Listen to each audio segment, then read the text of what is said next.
According to the USDA, China owns a total of 347,000 acres of farmland in 29 U.S. states. A new bill aims to restrict China from purchasing more. Lee Steinhauer joins me now. He's a China expert. Lee, there's been a huge push to limit China's influence in this country.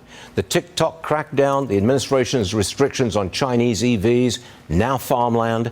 I think we have to decide how far as a nation we're prepared to go to keep China out. Do you want to exclude them completely? Yeah, I mean, one, I think we should understand that that it's not Chinese companies or Chinese entities, the private sector of China. Some might argue, well, they're the ones who are buying this farmland and they're separate from the Chinese government or the Chinese Communist Party.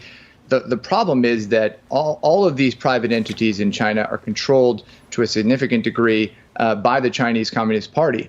They all have Chinese Communist Party members in them. Some of them have Chinese Communist Party governance committees that direct policy and strategy.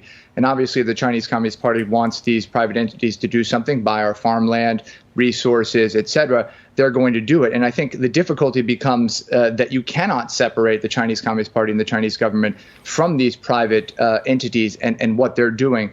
So I think we need to be very serious and very tough about how we allow China to engage with our country. Certainly buying up our farmland or other strategic resources is something that we should probably not allow. And I go back to the Cold War that we fought with the Soviet Union, because I do think we're in a new Cold War with China. Would we have allowed the Soviet Union during the Cold War to do the things that China is doing to our country? And I think the answer would have been decidedly no. And in fact, to suggest otherwise would have probably been at the time treasonous.